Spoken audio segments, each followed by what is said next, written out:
Hello everyone, my name is Shreyas. Today I am saying about autotrophs, the mode of nutrition in which the organisms make food themselves from simple substances is called autotrophic nutrition. Auto means self, tropos means nourishment. Therefore, plants are called autotrophs. That means the plants can make the food themselves because of the chlorophyll, which the chlorophyll allows the plant to trap the energy from the sun and use it for making the food. Chlorophyll. The autotrophic organisms contain a green colored pigment called chlorophyll, which helps in trapping the sunlight from the sun. All green plants possesses an autotrophic mode of nutrition. This means all green plants which contain the chlorophyll make their own food. The green colored pigment which is present in the chloroplast is called chlorophyll, which helps in trapping the sunlight from the sun, and that is the energy, sunlight. Photosynthesis. Photosynthesis is the process of to convert solar energy into chemical energy to synthesize starch. Different parts of the plant play different roles to complete this process. Photosynthesis is a process to convert solar energy into chemical energy to synthesize starch. Different parts of the plants play different roles to complete this task.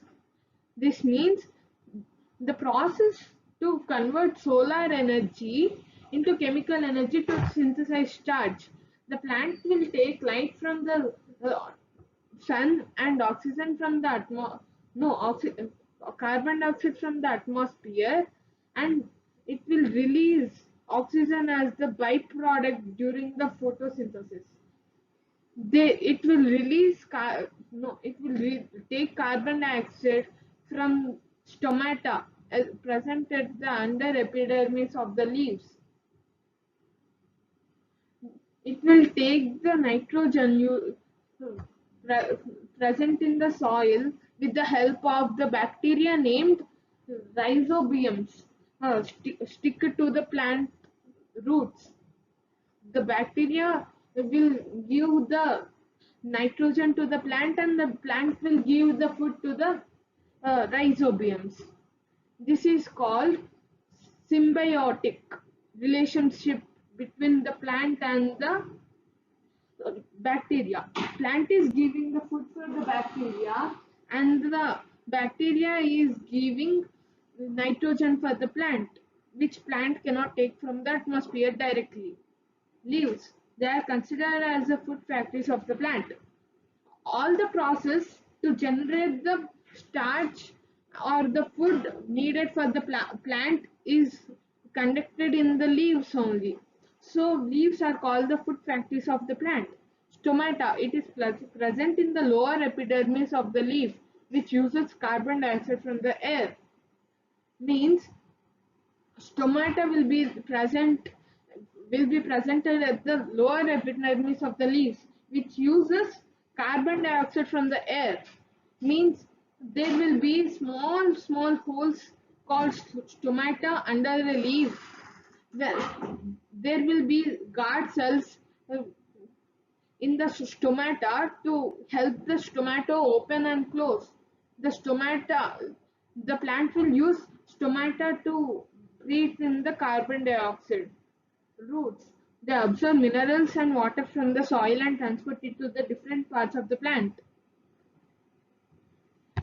They roots are present in the underground of the in the underground of the earth. So they will take absorb the water present in the underground, and rhizobiums will also be presented on the roots. So they they will take the nitrogen and give it to the plant.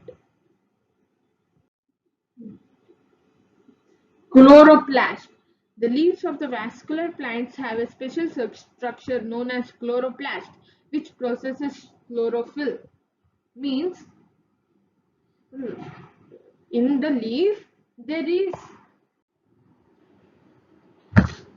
the leaves will have the upper epidermis and the lower epidermis, and in middle it will have mesophyll.